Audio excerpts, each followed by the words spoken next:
Welcome to the Rams postgame show on House of Horns. My name is Victor Corona, aka Vic, the producer. With me, joining me live from Santa Clara is Gilbert Manzano from the OC Register, Ailey Daily News. Gilbert, how was this loss taken in the locker room by Rams players tonight?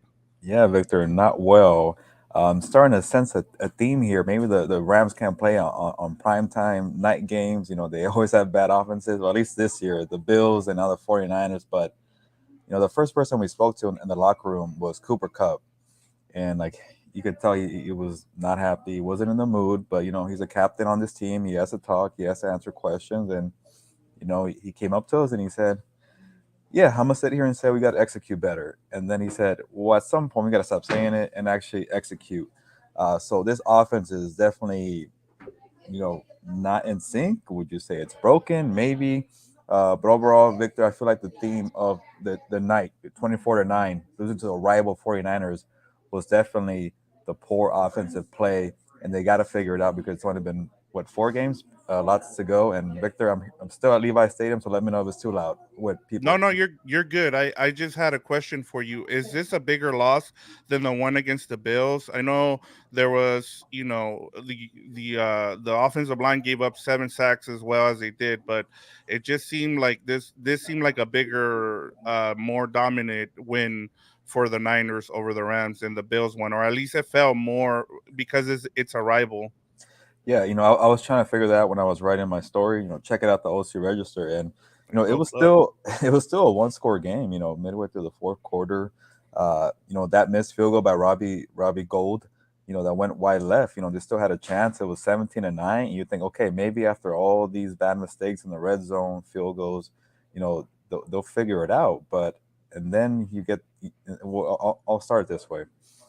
This kind of approach that they're doing where they're very slow, quick passes, short completions to Cooper Cup, Tyler Higbee, nobody else, Victor. They're just those two guys. They start moving down, they make it work somehow.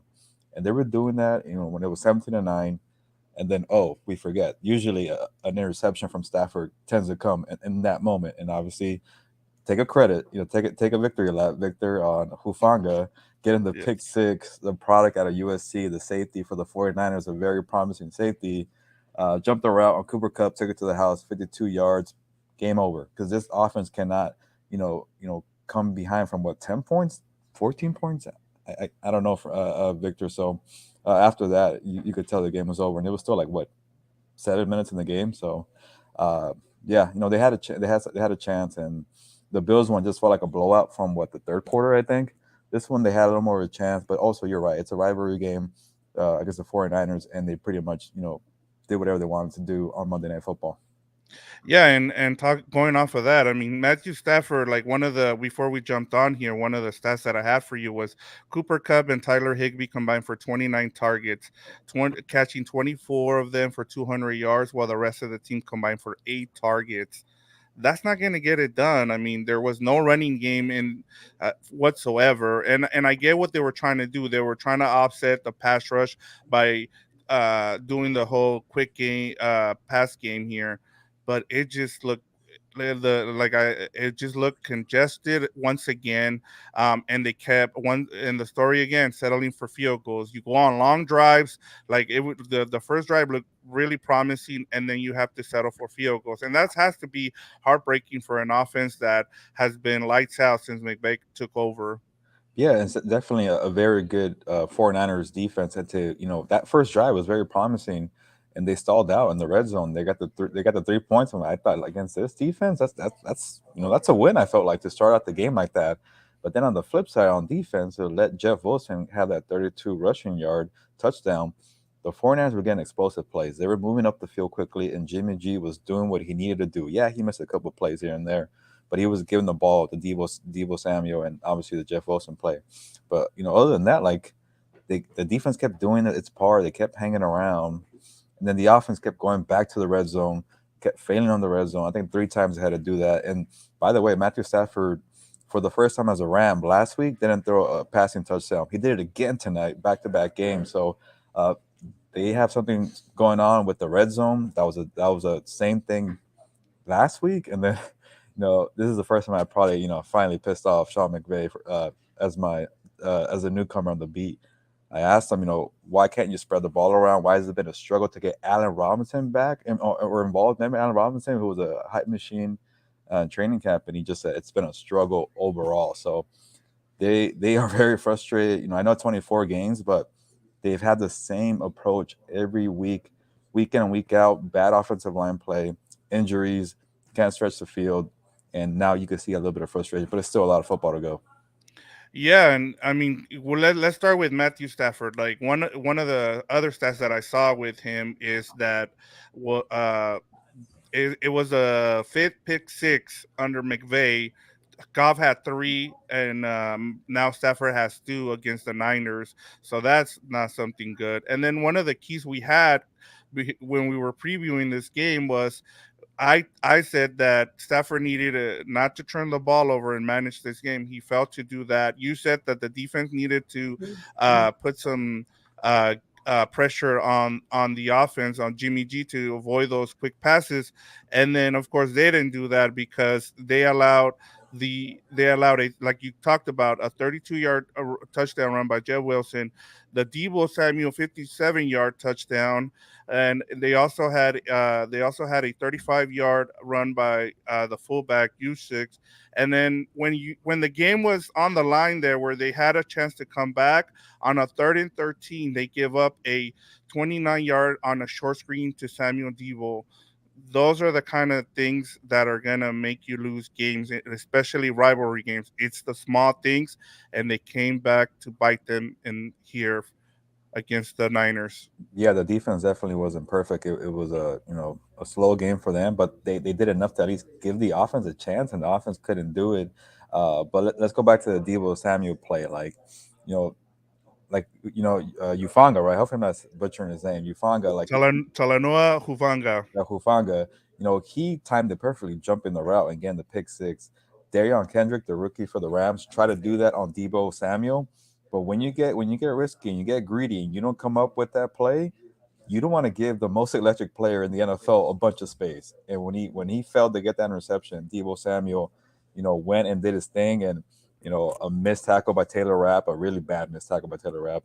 Jalen Ramsey had to get an attempt there on the open space, couldn't do it to the house, 57 yards, I want to say. And then you mentioned all the explosive plays. That's something that the Rams cannot do. So when it felt like it was like, you know, was it 17-9? It might have felt like to them like Yeah, 20, 17-9. That's like when they had the chance to come back and stop the bleeding there. And they got lucky because Gold missed a field goal there. And so, I mean, that's when they had a chance to at least come back and tie the game, score a touchdown, go for a 2-point conversion. But and that reminds me too, because obviously we're gonna harp on the offense, but the defense, with Justin Hollins and Tack McKinley, they were so frustrated. They had a little dispute on that the too. sideline, so it was kind of, a poor effort all around. And I spoke to Justin Hollins in the locker room. He's like, just a bad night, man. Disagreement. What else can I tell you? So, they're all very frustrated. For the offensive line to be down to the third string center, and then missing their starting guards too, that doesn't really let you function upfield. And they don't want to make excuses, but that definitely plays a factor into it. And uh, no, no Allen Robinson for what, the third or out of the 4 weeks has definitely been an issue with Victor. So, yeah, definitely, it's a rivalry game. There's a lot to clean up. There was a fan that went on the field with the pink Nice. smoke who got tackled with Bobby Wagner. And to summarize this game, Bobby Wagner was like, "You don't know what the fan could have. You want to keep the people safe here on the sidelines." But also, I was frustrated and I wanted to take it out on him. So it was that type of night, Victor. Yeah, that was probably the biggest play for the Rams defense. Unfortunately, and kind of, echoes what you just said, that it was a bad game. I wanted to ask you about Kyle Shanahan continuing his dominance. Kyle Shanahan and Jimmy G are now 7-0 versus the Rams as a head coach and QB duel. Do you think the familiarity between Shanahan and McVay, going back to their days at Washington, has something to do with this? Maybe I'm not sure. You're right though. It's a very lopsided series, and I don't know, because he was the one that taught him a lot of tricks in Washington, and He was the mentor to the mentee, and he keeps getting the best of the series. And if it wasn't for a drop interception in the NFC Championship game, he would completely dominate this series. But McVay has a Super Bowl title and he has an NFC title game, but he was frustrated out there, especially in the post game, and he's a very animated guy and positive. And one thing that stood out in his takeaways for the offense was like there were guys out there that we're counting on who didn't do their jobs. There were guys who missed assignments, and this is a very positive coach. Is always like, "Oh, it's me. I got to do better. I got this coaching staff and us, but we'll do better." And he caught himself. He was like, "Yeah, these guys that we were counting on didn't do their part, but I don't know what that says about me as an offensive coach or a play caller. I got to get these guys more prepared because I'm not giving them clarity to do their job." So you can tell he's frustrated, and I'm sure it stings that it's a rival. So I don't know how to answer that question with Shanahan, but put it this way: after that timeout in the first quarter, right, the Jeff Wilson touchdown, executed a perfect run play, and to maybe some people it looks like it's just like an average run up the middle, but when you really break down the execution of the offensive line to get a giant hole like that and to like take away Bobby Wagner and Ernest Jones and then have that burst from Jeff Wilson, that was a full 11 players in sync, and it took a great play call from Kyle Shanahan. So that's what Sean McVay needs to do, get creative.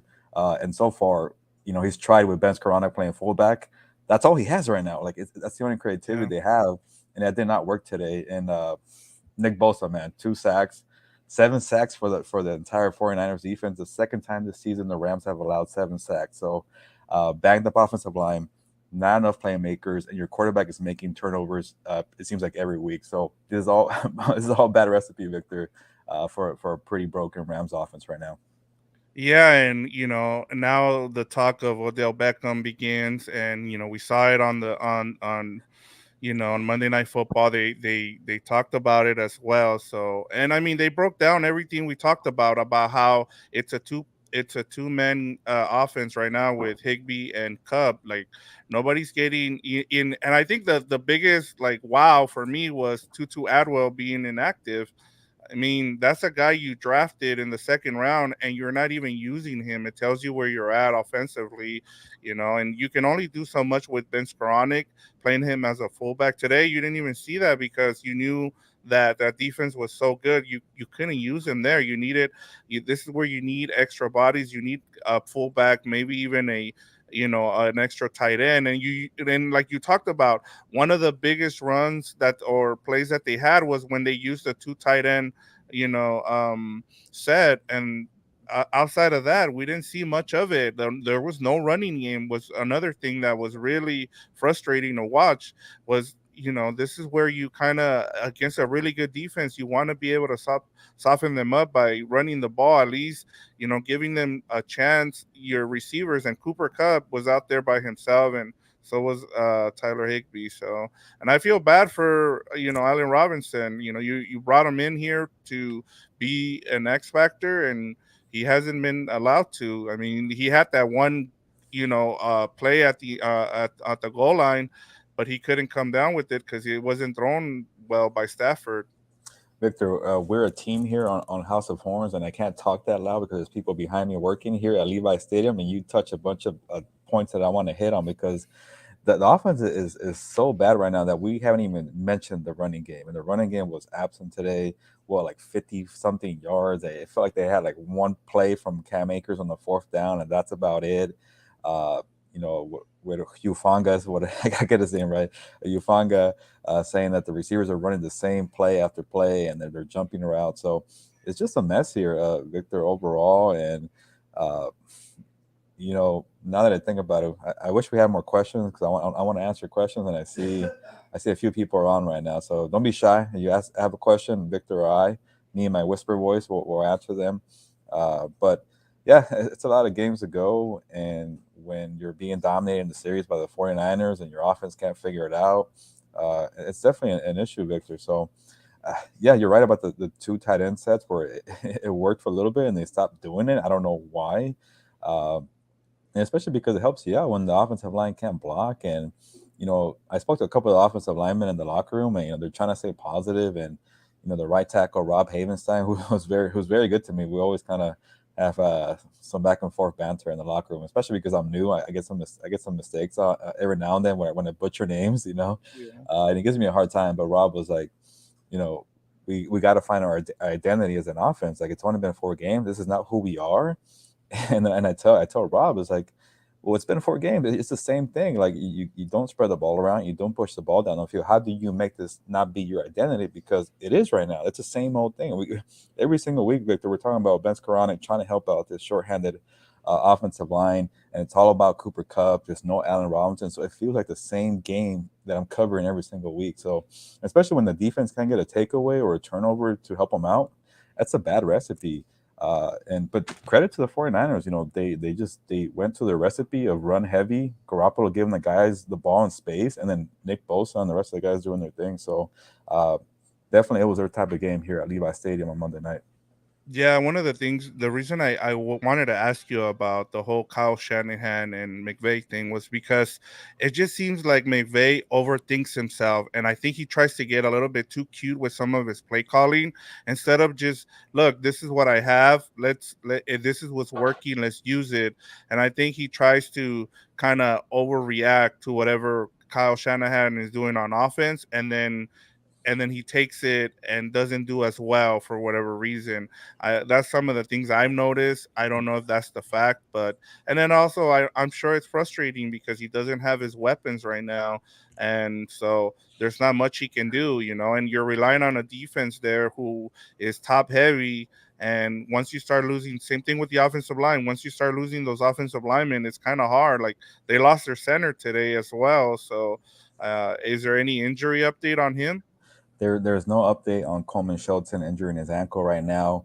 Uh, but to be down to your third string center and your second string guards at both positions, and then all you're pretty much left is your tackles. We're having a hard day with Nick Bosa and Samson. I forget the last name, but uh, Victor, I have to get going soon here. But Yeah, I'll just say this because I feel like we should have, like, the 12 pack of the game, even for our losses, right? Like, there's guys that put their effort out there, and um, and real quick, I'll give a shout out to our guy Alonso Takanga, who was out there at Levi Stadium enjoying the crowd there with the faithful. He tried to tell me, the 49ers play better at home. Kyle yeah. Shanahan usually has his way against Sean McVay.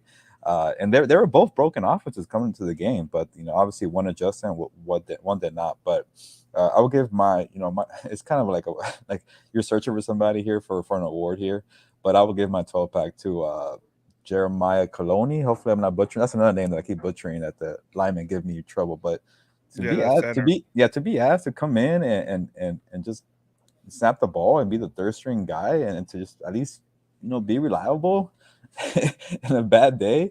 Jeremiah might as well have the 12 pack because you stepped up. Uh, Other than that, Victor, I don't know. I want to hear who you could find here to give I a cold one. Honestly, for me, it's pretty easy. I'm gonna just take the safe route here, and I'm gonna go with Matt Gay for his 3 field goals. I mean, honestly, it was probably outside of Cooper Kupp and Tyler Higbee.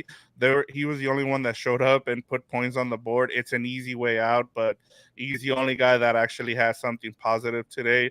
I know there's no PFF Mm. ratings for kickers, but at least you get 9 points there, and that's And Victor, for yourself, have a beer too, because I feel like I'm not putting in as much thought here because I got to be a little quiet here at Levi Stadium. But it's not gonna get any easier for the Rams, man. Next week they got the Cowboys with Cowboys. Micah Parsons, Demarcus Lawrence, another great defensive line, and credit to for you for getting the player of the game on Ufanga and getting the prediction right on here for the 49ers. So we'll see. A lot of football left, Victor, but if you're watching the replay or you're watching live on Twitter or wherever, check out my stories at the OC There you go. Register, LA Plug, Daily plug, plug. News.